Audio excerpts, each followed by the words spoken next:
What's trending nowadays? We have a lot of trends, we have a lot of memes in general. My friends also, they just love games. If marks did not exist, then how would you define yourself? That's a good question. Other than marks, I'm into dancing a lot. I would probably continue with that. Then why do we call these interesting things extracurricular? I don't think so we should call them extracurricular. We should mix both curricular activities and extracurricular activities as one. I don't think they should call it that first of all. But secondly, marks make you disciplined. That's a point as well. But extracurricular are just as important. People of our age do not understand about your generation. Many of our generation is actually very curious. So they like to watch something that they are interested in. What should we do? How should we understand you more? Communication is the key. I think it will be better if there is a sense of understanding about this.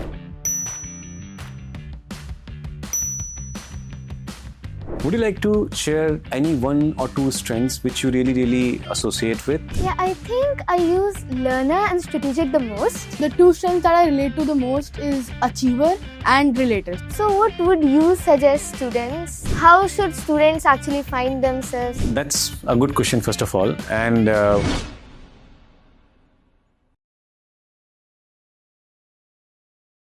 hey everyone, welcome to the Top of the Game podcast. This is a space where students talk about real stuff: school, life, pressure, dreams, and most importantly, their strengths. This is not an interview, it's a chill, honest conversation where we share who we are and what we are good at in our own way. You will hear students' real voice, real experience, and real opinions. So let's get into it. Welcome Navya and welcome Ayaan, both of you to this podcast. Really happy to have you in this show. And before we start this podcast and before we start going in detail, I'd like you to introduce yourself one by one. Tell me about yourself and tell our viewers about who you are. Yes, so hi, I'm Navya and I am currently studying in 9th grade. I really enjoy reading and dancing, and I'm also learning guitar. Hello everyone, my name is Ayaan Bhatia. I currently study in 9th grade too in St. Xavier High School in Gurgaon. And I just love to play football. And I also, in my free time, I like to play drums. Absolutely. Great to know both of you. Welcome once again. I'd like our viewers also to know what are your strengths. So my top 5 strengths are strategic, ideation, learner, achiever, and at the same time I also have developer. Sure. My top 5 strengths are I am relator, input, achiever, futuristic, and learner. Thank you. Great to know. So both of you are aware about your strengths. You know, a lot of students, when I talk to them, they know everything, but they are not aware about their strengths. So when we talk about your strengths, would you like to share any one or two strengths which you really associate with? Yeah, I think I use learner and strategic the most. Because I keep learning new things, whether it be like new hobbies or maybe just researching a random topic at this point. Right. So learner, I really relate to. Then strategic, like if I find myself in any situation, if I'm stuck in a particular situation, I can think of a way to get out of it easily. So like I can think of many ways. I have a plan B, a plan C. Plan C. Yeah. Plan D also. Yeah, sometimes that too. Sure. So the two strengths that I relate to the most is achiever and relator. So I'm actually very conscious about who I talk to.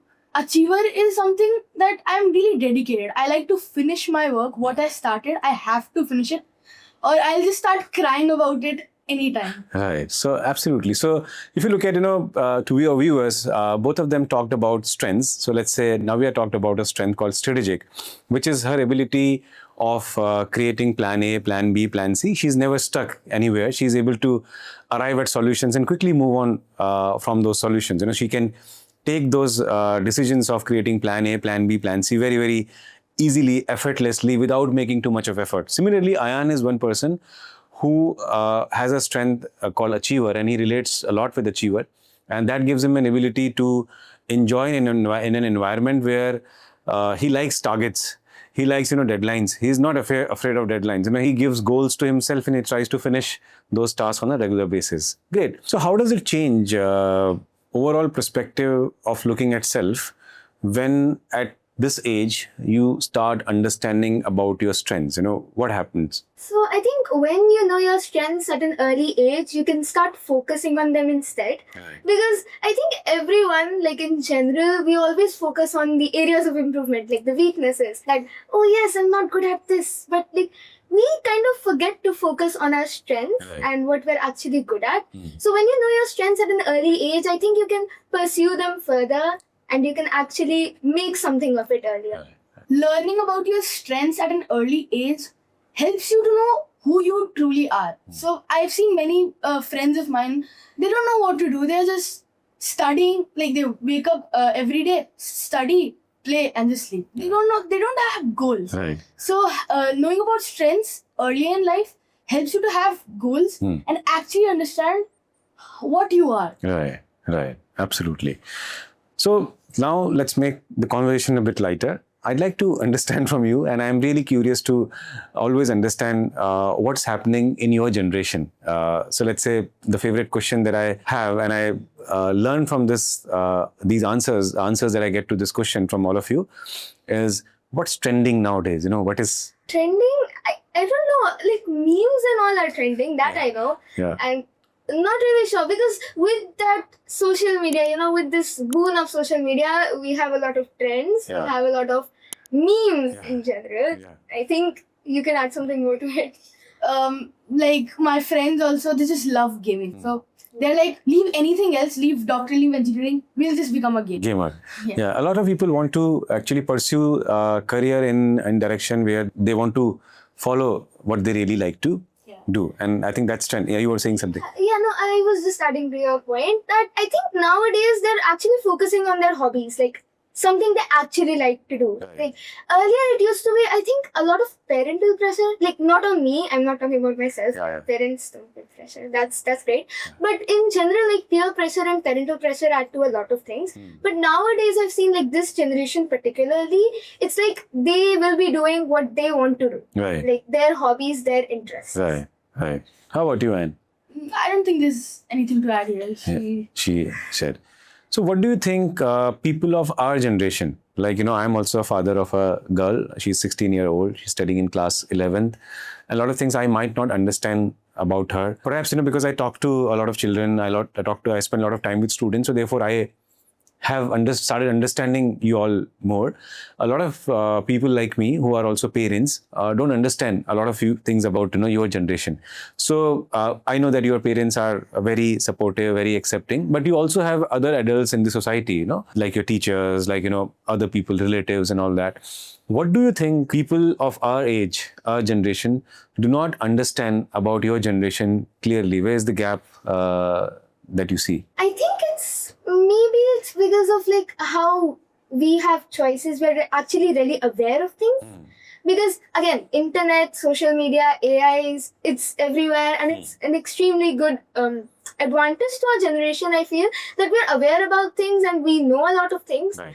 And we are a bit more advanced, I feel, in that way, because we know a lot of things before a particular age, I think. Right. Even as children, we are aware of a lot of things. So we are also very curious at the same time, I feel. And I think parents and teachers, they expect their children to be very obedient and just do whatever they say. But I think that will also slowly begin to change. Yeah, but good point, yeah. So adding to a point itself. So so parents and teachers believe that we are wasting our time, because generally what they have seen on social media is that many students just spend their time watching social media and doing nothing. But what I have seen among my friends, and even what I do, I don't spend much time like watching those Memes or reels, all of that. yeah. Instead, many of our generation is actually very curious. So they like to watch something that they are interested in, Right. which is generally not bad. Yeah, What do you no, think? absolutely. I really like this point which was made by both of you, and I completely agree. So when I also observe students and when I see what they are doing on internet, I ask them, like I asked you, a lot of them are not watching reels like a lot of people of our age doing. Internet is something which is not new to you, right? It's something which you have grown up with. So you don't actually, a lot of people of your age, they don't actually waste time in watching reels, and then they do a lot of research. So I've seen a lot of teachers, parents, people of my generation. They start labeling that, okay, all of you are wasting time on social media, just watching reels and all that. But it is not true. It's something which I got to know when I started working with children, and I'm very sure, I completely agree with what you say.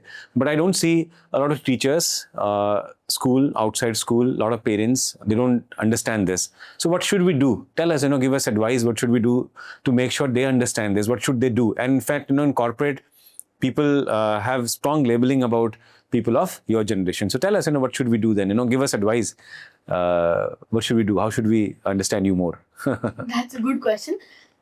I believe instead of just again stereotyping all this young generation to be that bad, you should instead see what they are doing, like actually have an understanding of what we are actually trying to do, Right. trying to say. Right. I think, like, adding to his point, like, communication is the key. I think maybe if, like, parents communicate with their children and children communicate with their parents about the same thing, like what they're actually doing and what their purpose is, I think it'll be better if there's a sense of understanding about this. Right.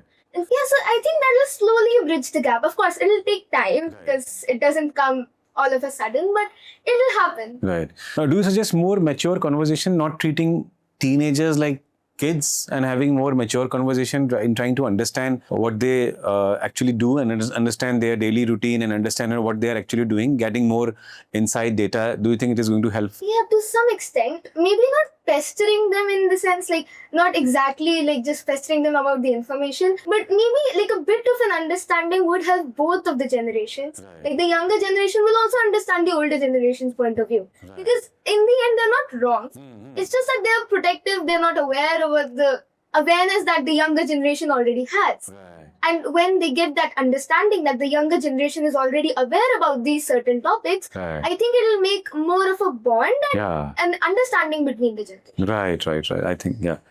You agree? So there's a friend of mine. He's not that good in academics, but he likes to just go over social media a lot. And just from that, he has gained so much information that he's such a good debater. Like, he goes to an MEL and just wins it. So basically, I'm just saying that social media is not again bad. Yeah. Absolutely. So let's say now you know about your strengths. Your parents also know about your strengths. I'm sure you've had conversation at home about your strengths. How knowing your strength has impacted conversation with parents? Just In my household, I think we're not really talking about careers in general because I myself am a bit confused about that. Because there are a lot of options. Again, with the new generation, so many options for jobs again.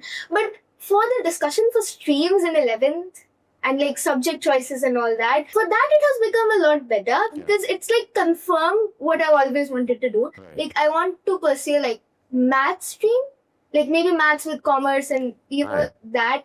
So something related to that. So like my strengths actually correspond with what I want to do, Yeah. like as a stream. Right. So yeah, that has actually helped. Perfect.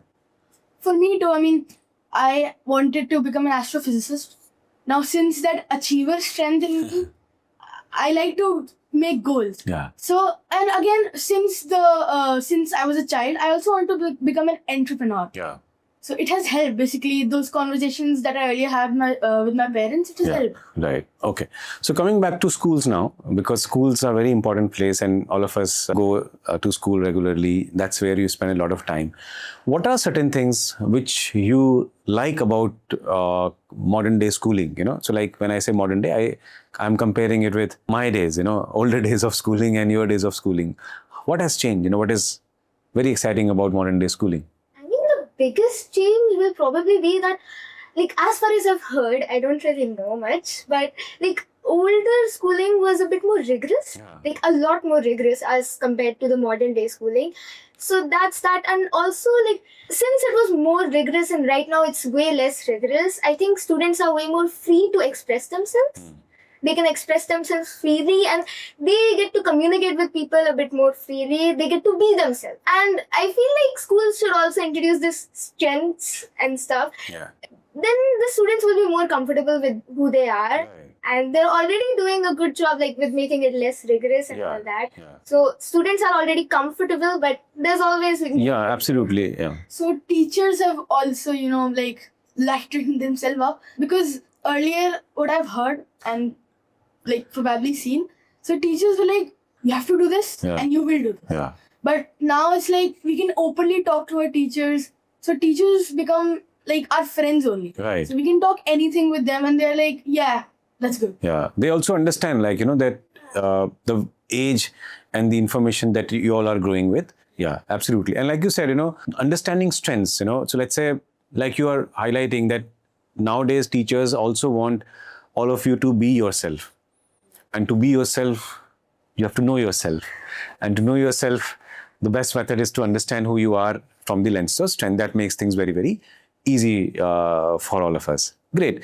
So now, what kind of jobs, what kind of, careers students of current generation are really, really scared of, or scared of is one word, or they don't want to go in that direction?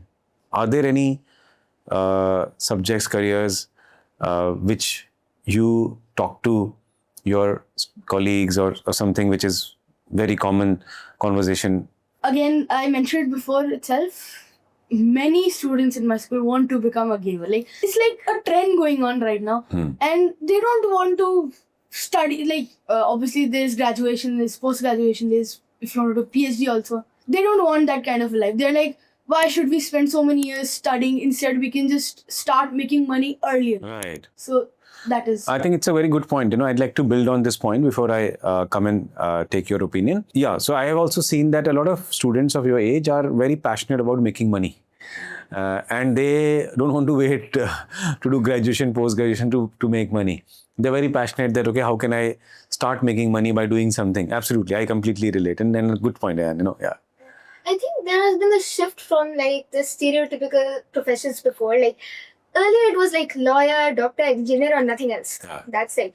But now there's a shift because first of all, students are kind of like, there's a lot of studies. Like take example of a doctor, you have to study a lot, you have to train a lot. And like students, they want, again, the money-minded perspective because they're like, let's make money. So entrepreneurship is also gaining a lot of popularity. Like at least in like the thinking and all it's there. Is there. Mindset is there. Yeah. Yeah, the mindset is definitely there. Yeah. Because like around me, it's either like entrepreneurship or something just money related. Yeah. They're getting into that. Absolutely. I completely. So that's the mindset, that orientation that I can be an entrepreneur is pretty much there. Yeah.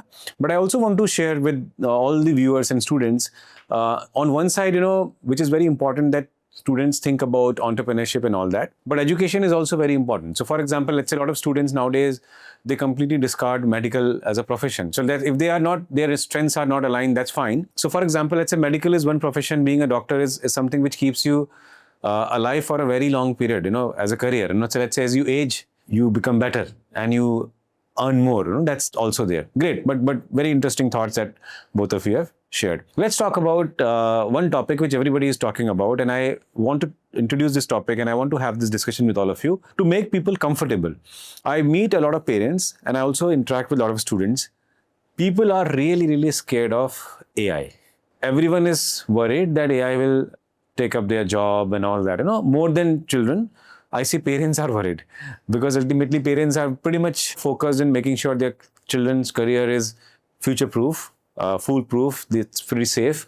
So what are your thoughts? Are people really scared of AI or what's going on, So around me, I don't think so. People are scared of AI, but I was having a discussion with my friend recently. He said that like trends are going on. So recently there was a trend about Ghibli photos and all. Yeah.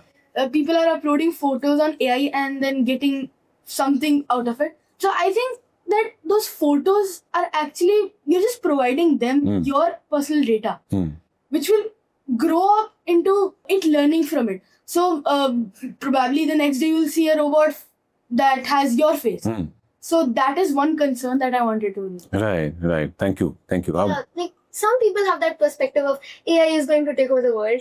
We've heard this a lot of times Yeah. already. Yeah. I hear it every day. I talk to parents. Me and my team, we are always with parents. We keep hearing it. That's the reason I want your expert. AI is going to take Yeah. over the world. But I feel like as of now, AI is a boon. We are getting help from it. Students may misuse it. That is a problem. That will be, because it depends from person to person. But in the end, AI is a good resource. But as we keep providing data to it, as he said, so it's going to become better. It's going to become more advanced. It might create problems in the future. Right. But as of now, let's think of it as a boon advantage, but let's not misuse it. It's just a concern that we shouldn't give our personal data to any AI source, Right. or in general upload it to social media. Like, Right. No, very nice. So, do you think everyone of your age, starting from class 8th, 9th, should we learn about AI? So, let's say there are a lot of people who say that, okay, I don't want to go in that direction. I don't want to make my career in AI. Therefore, I don't even want to look at AI at all. So, what would you like to say to this approach? Learning about AI is very important because I believe in the future, every job, like every opportunity that you're gonna get is gonna get based on AI. Right. Even though it won't take over the world, like you said, it would be a very essential part of every job. Right. So I think that we should learn about AI, not like going deep into it, but at least you should know what AI truly is Right. from from its surface. Perfect. yes, and also again, AI is a tool that makes work efficient in general. So if you're in a field and the person next to you is using AI, he'll probably progress faster than you are going. It should be used. It makes work efficient. And also, I think right now in class 9th, in my school, we are having AI as a subject. Right. AI with other coding languages, but Right. AI is there as a subject. Right.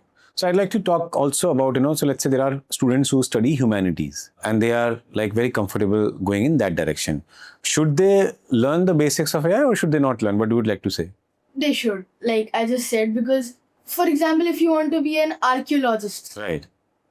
later on also studying about Earth itself is gonna be based on AI. So machines are gonna run all over the Earth and they're gonna search about it. So yeah, it is gonna be important later on. Right. Yeah, it's definitely important. Yes, I do agree with him completely on this point, that AI will improve as well. So, whether it's humanities or any other field in general, AI will improve and AI will be a part of it. So it's better if you learn about AI because it's going to help you. Yeah. So where do you spend a lot of your time? So let's say, where does it go? What do you do? And not just you, students of your age, your class, where do they spend? Let's say there are 24 hours. How do they spend their time? Well, during exam times, just studying because their parents would let them go to play sports or anything else. But what I usually like to do is I love to play football again. I go to play drums. And the rest 1 or 2 hours that is left, I just like to study. Or during the night, I would just like to open a book and read. Right. Yeah, pretty much start focusing on hobbies, etc. and studies. Yeah, if necessary, yes. Yeah. Other than that, hobbies and all. But again, in our generation, if we're talking generally, I guess a lot of the time also goes through social media. Right. Yeah, if we're talking generally about the generation, then yeah. Yeah. So if marks did not exist, then how would you define yourself? So let's say what happens, because I work with a lot of students and also with parents, So let's say when students are studying in class 1st to 7th, when we ask them to tell us about their child, they have different things to talk about, But let's say as soon as the child enters in class 8th, 9th, marks and achievements becomes definition of children. So let's say if we remove marks as a definition, how would you like to define yourself? I have taken part in many, speaking competitions, debates, MUNs, and I feel I'm pretty good at it. I also like to learn about computers a lot. So I just love them. Sure. Thank you. Yeah, so other than marks, I guess I'm into dancing a lot. So I do classical dance as well as hip hop as well. So I'm into both kinds of dancing. And then I'm a lot into music. Like earlier I used to write songs and all that. Like as of now it's very nice. studying and all that. But when I did have the time to be creative, I did. And like I wrote songs and also, yeah, if marks didn't matter, I would probably continue with that. Yeah. Then why do we call these interesting things extracurricular? Right. So I always have this question when I look at school's curriculum and when I talk to educators. They say, okay, this is very good in marks, but this is extracurricular. So why do we call it extracurricular? You know? I don't think so. We should call them extracurricular. We should mix both curricular activities and extracurricular activities as one. Right. Both of them are important. Right. Just studying won't work for anyone. Yeah. Like during this generation. Right. Right. Yeah, actually, extracurricular, I don't think they should call it that first of all. But secondly, it builds a character and it's quite important. Like, building a character is one of the most, prioritized thing that you should have. And marks make you meritorious, they make you disciplined. That's a point as well. But extracurricular are just as important. And I feel that it should be given that importance because schools don't give that much importance to extracurricular. Right. Right. Any question that you would like to ask me? So what would you suggest students to, like, how should students actually find themselves? Like, for students in general, why is their strengths important and all that? Yeah. So I think that's a good question, first of all. And what I feel is that strengths are the most fundamental data point or information about any human being, not just students. So let's say all of us want to be ourselves, and to be ourselves, the most basic thing is to know about our strengths. And once we start understanding more than anything, what happens, we start accepting ourselves the way we are. And then we are able to channelize ourselves in that direction where our strength lies. So it makes things very easy. We get very confident. We don't need any prescription from outside then. We can design our own prescriptions where we get stuck. And that is how, I feel strengths play a vital role. It's very, very simple, and that's where I've been expanding the movement of strength, and I've been talking and then making sure that students start understanding about themselves using strength as a fundamental data point. And it helps not just students, but also parents to talk about their child, have a very clear conversation without keeping any labels like marks, achievements and all that. So it makes things very, very simple. That's what I'd like to say. So my question is that what is your viewpoint on extracurricular activities as a whole? Yeah, I think, Ayaan, like I have been working for last 23 years now. Extracurricular activity, as they call it, it has played a very vital role in my career. Not just in terms of, shaping who I am as a person, as an individual, but also many times these activities, like, I've been practicing theater, I've been, doing a lot of things, like football and all. They have become kind of source of energy for me.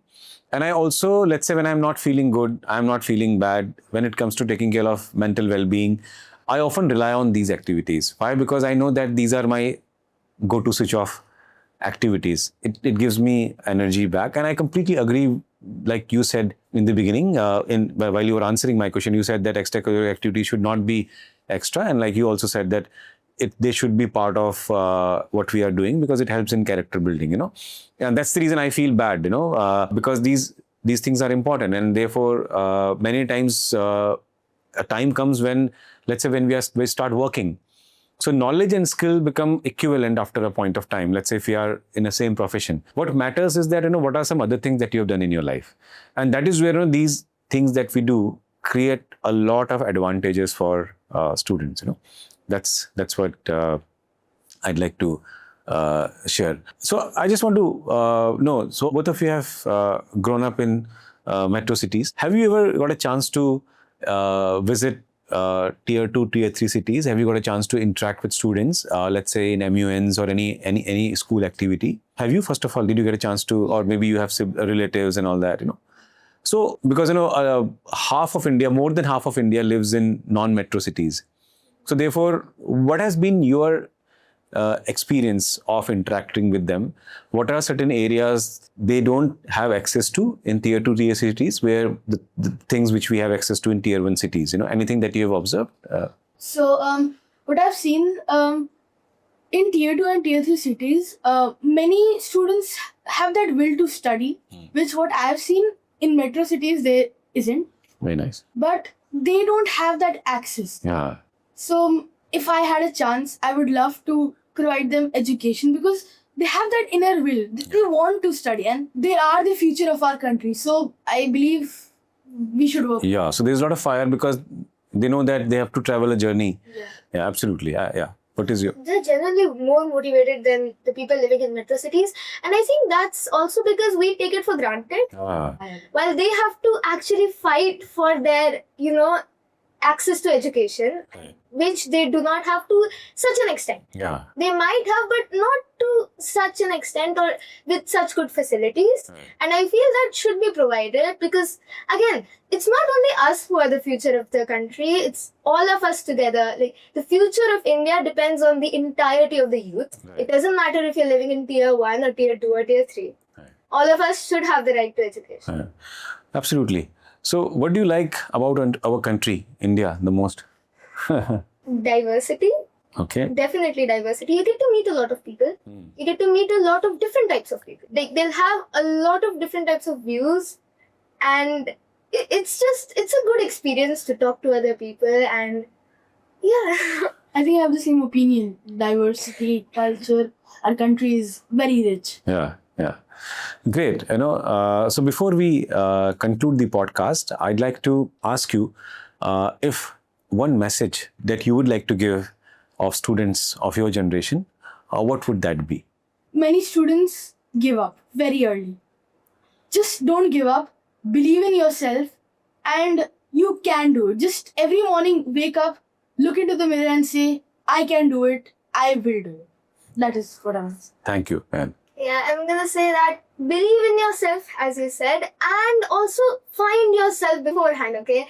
Get to know yourself and find yourself and, try to be yourself, okay? Express yourself freely. It's you who is the future of India, who's the future of the world in general. So be yourself. Thank you. So thanks a lot, Navya, and thank you so much, Ayaan, for being part of Top of the Game podcast. It was really nice to have this conversation with you, and thank you so much for sharing your views about various things, about the right use, incorrect use of social media, talking about AI, talking about strengths. It was really nice to have both of you on this show. I'm really, really happy. I'm sure our viewers also would have enjoyed.